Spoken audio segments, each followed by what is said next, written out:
In these episodes, we will look closely at Joan Lindsay's Picnic at Hanging Rock from a number of different angles. Our focus in this episode will be on Lindsay's use of the swan motif. The word swan appears a total of 13 times in the text, operating in a range of ways which will be discussed later in this episode. Remember first, though, that there is an important distinction between a theme and a motif. In a literary work, a motif is a recurring image, idea, or symbol that develops or explains a theme or concept, while a theme is a central idea, viewpoint, or message. The use of swans in art and literature is nothing new. In fact, swans can be found in the mythology and legends of the ancient Greeks, Australian Aborigines, Native Americans, Mongolians, Celts, and the Norsemen, to name a few. In classical mythology, the swan was sacred to Apollo and to Venus. It is, in fact, one of the most powerful and ancient of totems. Even the very word swan is one of the oldest surviving words in the English language, coming from the Anglo-Saxons. Most of the swan's associations are as a result of its appearance as a graceful of the waterfowl. Different perspectives and forms of literary criticism can help us to explore in greater depth the impact and effectiveness of literary texts. We can also compare texts and the elements which comprise them with other texts, myths, folk tales, or legends. Sometimes students ask if an interpretation or perspective is right or wrong. The real issue, however, is whether the interpretation is strong or weak, depending on its textual evidence. In the first part of this episode, we will look at the story of Tchaikovsky's ballet, Swan Lake, which aligns strongly with Lindsay's use of the swan motif, before drawing on the insights gained from this narrative to examine the various swan references one by one in Picnic at Hanging Rock. Although there doesn't appear to be any specific source for the storyline of Tchaikovsky's ballet, Swan Lake, there are numerous folk tales in Russian and German literature involving swans and their supernatural and transformative capabilities. Tchaikovsky most likely had some of these in mind when he composed his musical score across 1875 and 1876. Possible stories are The White Duck and The Stolen Veil by Johann Massois. But if Tchaikovsky did base any of the ballet on them, he clearly was selective in using only portions of each story. This category of fairy tale is often referred to using the German term Märchen. This is the category of narrative to which the stories of the brothers Grimm belong, for example. And these tales often involve animals with human characteristics. Think of the wolf, for example, in Little Red Riding Hood. In Swan Lake, the bird motif forms part of what is sometimes called the animal brides cycle, and within it there is a further subgroup called the swan maidens category. One thread which often runs through the swan maiden's tale is that a man, unable to hold on to his supernatural wife, must pursue her to her own territory and win his right to her by attempting a superhuman task. Michael's attempt at rescuing Miranda from the rock, for example, almost costs him his life. This thread resonates strongly both in Lindsay's novel and Tchaikovsky's ballet, as we shall see more clearly as this episode progresses. So, what is the basic action of the ballet? Well, although there are several different versions, the one I am about to explain is among the ones most commonly used. Prince Siegfried is getting ready to celebrate his 21st birthday with a magnificent ball. His mother tells him he must now choose a wife from amongst the female guests. Unhappy about being forced to marry someone he does not love, Siegfried escapes to the forest with a group of friends and the crossbow his mother gave him as a birthday present. He arrives at a beautiful lake where he sees some swans flying over it. He takes aim at the swans with his crossbow, but before he can shoot, he is stunned to see one swan turn into a beautiful woman. She is the Princess Odette, who, during daylight, is condemned to be a swan along with the other girls, after the evil sorcerer von Rothbart placed a curse on her. At night, however, the swans become women again. The curse can be broken only by a man who pledges his heart solely to Odette.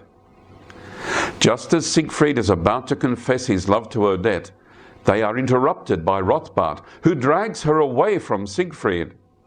He returns to the castle in time for his birthday celebrations at the royal palace and dances with each of the princesses, but he can't stop thinking about Odette. Rothbart, in disguise, arrives at the ball, having cast a spell to make his own daughter, Odile, look like Odette. The one difference is that she wears black and not white like Odette. Siegfried falls for the trick and announces that he intends to make Odile, the substitute Odette, his wife. Too late, Siegfried sees the real Odette and realizes his mistake. He flees to the castle and runs to the lake to find Odette. After a passionate apology, Odette forgives him. But as they dance together, Rothbart appears and tears them apart. Death is the lovers' only means of escape from Rothbart. They jump into the lake and drown, thereby destroying the evil sorcerer's powers. Having lost his magic powers, the sorcerer suddenly dies too. Now, in the second part of this episode, let's turn to Joan Lindsay's text, and in the light of the associations we have discussed so far, let's work through the 13 swan references in the novel one by one and examine the levels at which the motif operates. The pages referred to will be from the 2019 reprint by the Text Publishing.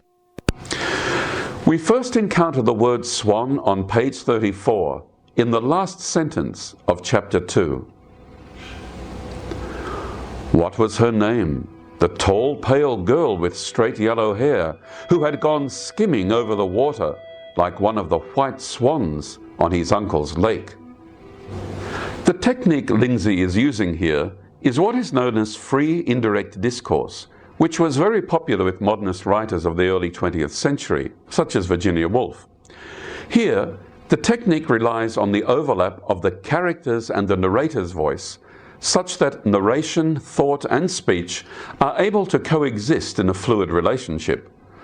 Michael might have said this to himself, or it could be the omniscient narrator musing on our behalf. The effect is to involve us in being curious, along with Michael and the narrator, about what will ultimately become a key relationship in the novel. When, a few moments before, the four girls crossed the creek in sight of Michael and Albert, Michael appeared to take little notice. In fact, his main response seems to be to object to Albert whistling at the girls, who Michael seems to perceive simply as, quote, those girls, without singling any of them out for special attention. What the last line of chapter 2 establishes, however, is that Michael did in fact notice one girl more than the others, and that he has very quickly formed a mental link between her and the white swans on his uncle's lake. All the narrator tells us on page 30 about the movement of the girls as they crossed the creek is that they did so, unquote. Yet, in this split second, Miranda's singularity has struck Michael, who recalls her movement as a kind of skimming, with its connotations of light and fluid movement, captured in the simile, quote, like one of the white swans on his uncle's lake, unquote. Significantly, it is Michael's observation which is presented in this first encounter. Later, the Miranda swan will deliberately exert its influence upon the young Fitzhubert. This key line becomes the foundation upon which Lindsay will strategically construct a key element of the novel's expository architecture. Remember too that the girls' excursion to the rock occurs on Valentine's Day, a celebration of romantic love. In the ballet version of Swan Lake, Siegfried is celebrating his 21st birthday, another form of celebration, and the time when he will be ready for marriage. Our next encounter with the swan occurs on page 79, very near the beginning of chapter 6. Michael and Albert are taking a break from the annual garden party being held by the Colonel at his ornamental lake, the one referred to at the end of chapter 2. The lake was deep and dark, icy cold despite the languorous summer heat, overgrown at one end with water lilies whose creamy cups caught and held the rays of the late afternoon sun. On a patch of lily pads, a single white swan was standing on one coral leg, now and then sending out showers of concentric ripples across the surface of the lake. Notice that Lindsay first establishes the nature of the swan's environment, endowing it with an ominous quality through the adjectives deep and dark. Swans are able to walk on land, but this swan very much belongs to a lake habitat. The fact that the swan is standing on one leg signifies a heightened state of awareness, but the most significant details in this passage are the showers of concentric ripples which cross the surface of the lake. These ripples act as emanations or psychic signals from the swan, which Lindsay is now establishing as Michael's animal bride, formerly the human Miranda. In the same way that the evil sorcerer Rothbart condemned Odette to being a swan during daylight, so too has the malevolent rock turned Miranda into a white swan maiden. Remember that Mademoiselle de Poitiers describes Miranda as a, quote, Botticelli angel, unquote, on page 28. And that when Michael first sees her, the mental image he forms of her is of a swan. In these early stages of the novel, Michael himself is unaware of the ensnarement which has just taken place. For Lindsay's purposes, however, this episode is essential in establishing the direction of the motif and the transmutation of Miranda into Michael's animal bride. Our next encounter with the swan occurs not long after this first one, the implication being that the same swan remains in place during the intervening lakeside dialogue between Michael and Albert. On page 84, we read, "The white swan, poised all this time on the lily pads, now chose to stretch one pink leg and then the other and go flapping away across the lake towards the opposite bank. The two young men watched its flight in silence until it disappeared amongst the reeds. 'Ah, they're pretty birds all right, them swans,' Albert breathed. 'Beautiful,' Mike said, miserably aware of the strange woman awaiting him in the rose garden. The continuity of the swan's presence is immediately established by the fact that it has been, quote, poised all the time on the lily pads, unquote. Notice also the use of the definite article in, quote, the white swan, unquote, marking it clearly as the Miranda swan, whereas the two previous references have involved swans in the plural and, quote, a single white swan, unquote. As if it is aware of having achieved its goal of capturing Michael, the Miranda swan ritualistically stretches its legs and departs in the direction of the opposite bank. Lindsay then provides a telling contrast between the reactions of the two young men. Albert, who has not fallen under the swan's spell, makes a rather banal comment about, quote, the pretty birds, unquote. Michael, on the other hand, utters the single adjective, beautiful, which conveys a sense of almost speechless awe, further suggesting that he has yielded at a subconscious level to the swan's supernatural powers. Remember that in Tchaikovsky's ballet, it is by the lake that Prince Siegfried is first entranced by Odette. In telling us that Michael is then, quote, miserably aware of the strange woman awaiting him in the rose garden, unquote, Lindsay contrasts a negative emotion with the exaltation of the previous moment.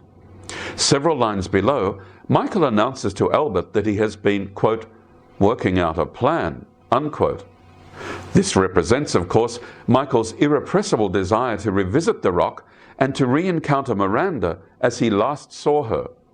When Albert dismisses the idea, Michael becomes unusually emphatic and insistent, all signs of his desperation to recapture his swan bride.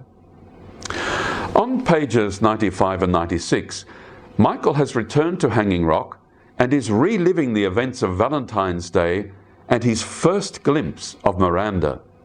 Mike went over and stood beside the creek, at the place where the 4 girls, each after her fashion, had crossed it on Saturday afternoon. Here the little dark one with the ringlets had stood for a moment looking down at the water before she jumped, laughing and shaking out her curls. The thin one in the middle had cleared it without an instant's hesitation and never looked back. The dumpy fat one had nearly missed her footing on a stone. Miranda, tall and fair, skimmed it like a white swan. Although we will now concentrate on the swan reference on page 96, the preceding sentences which help to contextualize this reference begin towards the bottom of page 95. But to process this material, it's first necessary to turn back to page 67.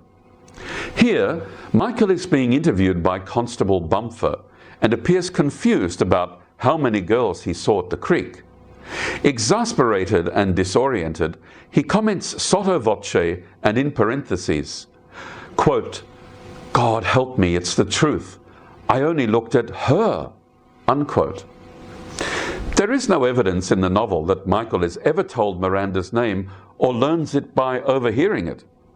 At this point, however, the italicized pronoun singles Miranda out not only as the object of his attention, but also as the object of his desire. All of this is significant because by pages 95 and 96, his memory of the moment when the girls crossed the creek appears to be both clearer and more detailed. He first refers to, quote, "the little dark one," unquote, then, quote, "the thin one in the middle," unquote, and after her, quote, of course, he knows none of these girls' names. Yet, in the sentence which crosses both pages, Miranda is identified by name. Here we see another instance of free indirect discourse. Is the omniscient narrator using her name? Or is Michael somehow subconsciously aware of it by now? Also, the verb skimmed aligns with how Michael himself would express it. But then again, the narrator could simply be reminding us that this is how Michael would have perceived Miranda's movement. One thing this sentence does affirm is that Michael is incapable now of seeing Miranda as anything but a swan. Given that the swan motif is now firmly established in the text, the simile, quote, "like a white swan," unquote, can be read denotatively to mean that Miranda is a swan. Moreover, the reference to skimming associates the swan with an easy, almost balletic movement, which suggests that Miranda is the Odette in this relationship and Michael is therefore the Prince Siegfried. On page 123, we encounter Michael as he is convalescing after his misadventures at the rock. It might have been the 3rd or 4th day when he fell at last into a deep, dreamless sleep. When he woke up, the room was in darkness, except for a pale, incandescent light given off by a white swan sitting on the brass rail at the end of his bed.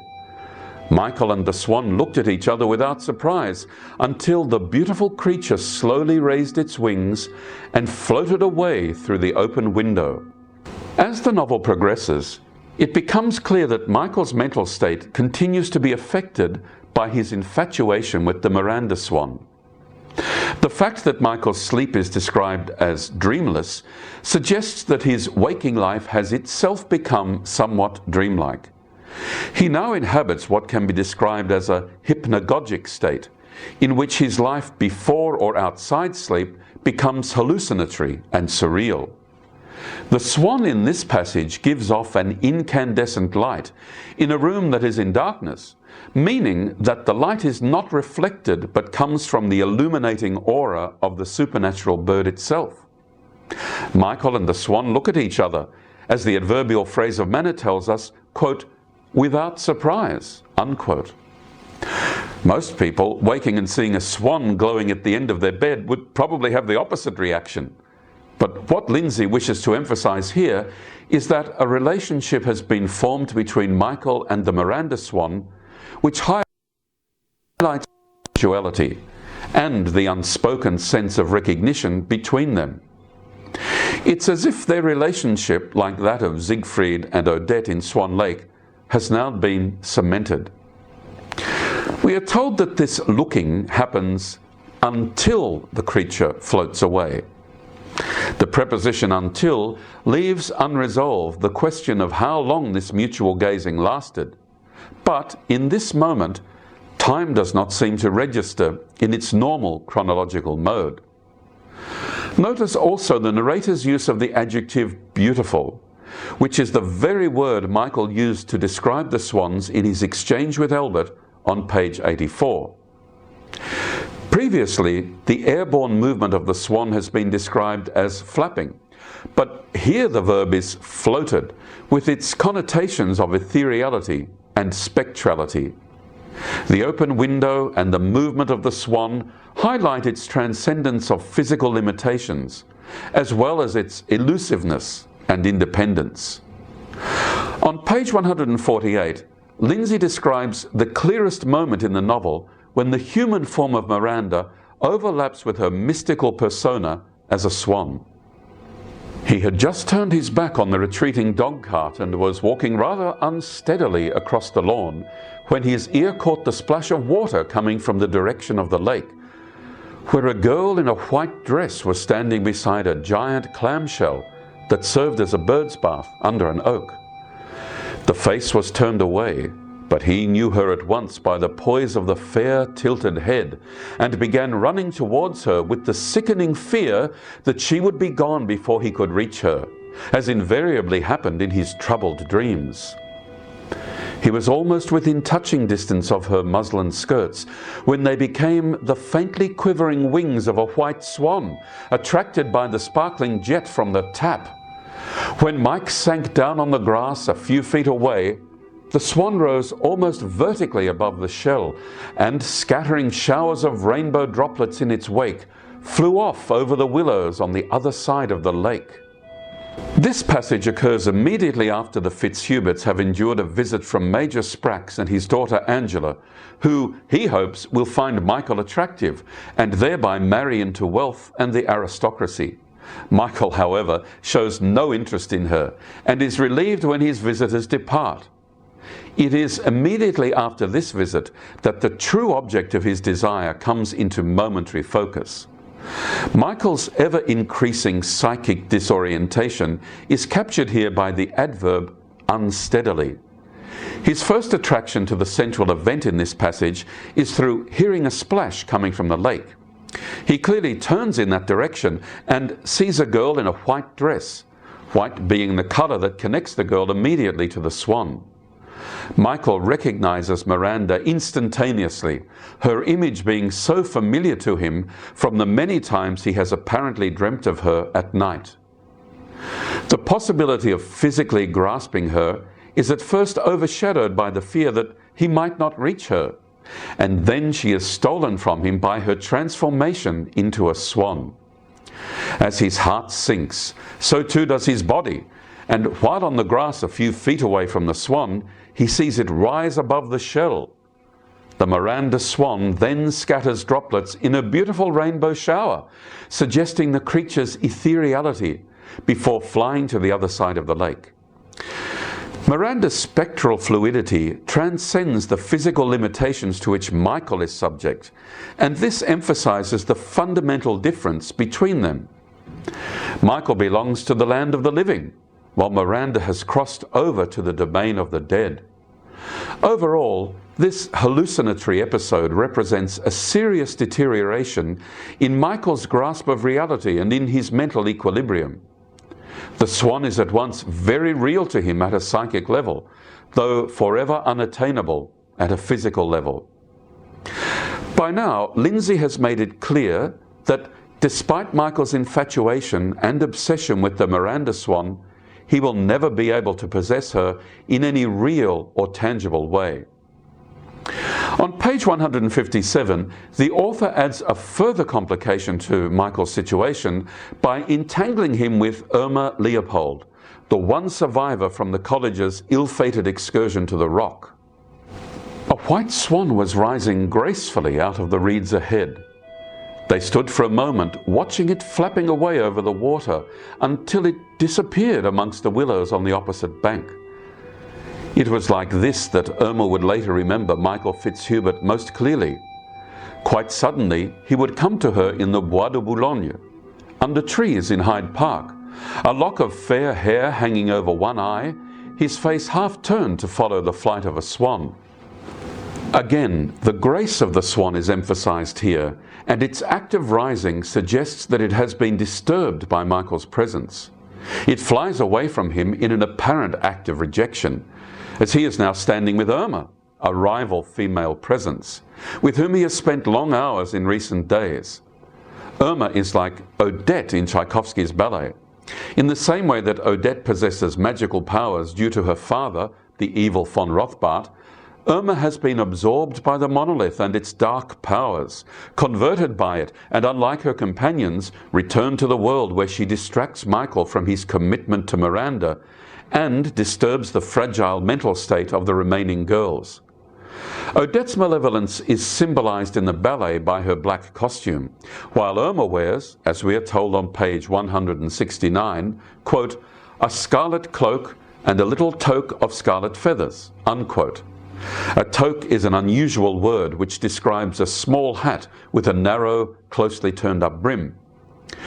When associated with women, scarlet has often been regarded as the color of the whore or prostitute, as in the expression scarlet woman. The feathers further enhance this suggestion of Irma's seductive powers. She becomes so obsessed with Michael that he haunts her memory, even as she later travels through Europe. Her memory of his face, quote, half turned to follow the swan, unquote, underlines her enduring resentment of his attachment to Miranda. The suddenness of these memories highlights how involuntary and persistent they are, and, quote, the lock of hair hanging over one eye, unquote, suggests Michael's elusiveness and tension. The fact that he has formed an association of any kind with another woman ultimately leads the Miranda swan to abandon him. Swans are monogamous birds, staying faithful to one partner for life. The Miranda swan is no different in this regard. Michael has made the ultimate mistake of befriending another woman, however innocent or temporary the association may have been, and for this he will pay a high price. The last two references to the swan appear on page 199. At twilight, Mike had gone down to the lake, where the dry rattle of the reeds and bare willow streamers dipping in and out of the little cove, in summer a shaded anchorage for the punt, filled him with a restless melancholy. The swans had disappeared, and the water lilies, whose dark green pads dotted the black sunless surface. The oak where he had seen the swan drinking at the clamshell on a summer afternoon was naked to the sky. In the distance he could hear the little stream tumbling down from the forest under the rustic bridge. The tinkling music seemed to accentuate the stillness and silence of the interminable day.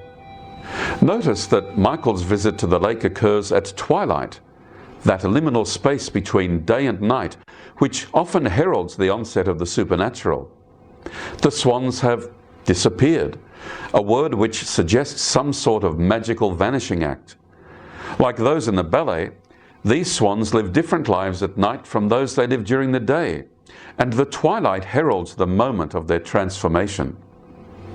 The narrator then recalls the episode on page 148, when Michael saw the swan drinking at the clamshell. Words such as dry, bare, melancholy, stillness, and silence create a semantic field which helps to convey the fact that, for Michael, all hope of reclaiming Miranda is now gone. Even the water lilies now belong to a black and sunless world. Lastly, the hyperbole in the adjective interminable tells us how Michael feels about the reality of life without Miranda. He is filled with restless melancholy due to his unrequited affection for the Miranda swan. This whole scene occurs by the lake, which is now a place of darkness. If we were to pursue a psychological reading of the text, the lake could well be understood as the subconscious, out of which Michael projects the idealized femininity of the Miranda swan. Jungian psychology would also allow us to see the swan as Michael's anima, or his unfulfilled feminine psyche. Through our close analysis of the swan motif, we are also made aware of several larger questions which I will leave with you for your own consideration. For example, to what extent might Michael be regarded as the male victim in Picnic at Hanging Rock? Also, is the swan ultimately a malevolent or benevolent presence in the novel? Could the swan be regarded as a central element in the novel's Gothicism?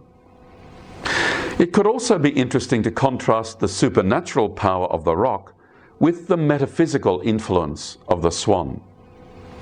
And so, there are various ways in which the swan motif might be interpreted and understood within the broader set of meanings embedded in Joan Lindsay's iconic novel. The swan itself is often regarded as a universal symbol of the human soul, and so its various appearances to Michael show that while Miranda is indeed dead in a physical sense, she has nevertheless achieved a kind of spiritual immortality. However the motif might be understood, it is nevertheless a pervasive and compelling presence in Picnic at Hanging Rock, and it therefore merits careful attention. Whether Lindsay intended to convey every element of the analysis presented in this episode is really not the point. The real point is that the author has published a text which now belongs to a wide readership to experience in their own way, and opens itself up to sustained and incisive analysis, to interpretation and reinterpretation, all of which are key tasks for any serious student of literature. In episode 2, we will look at the rock itself and explore its foundational role in the mechanics of Picnic at Hanging Rock.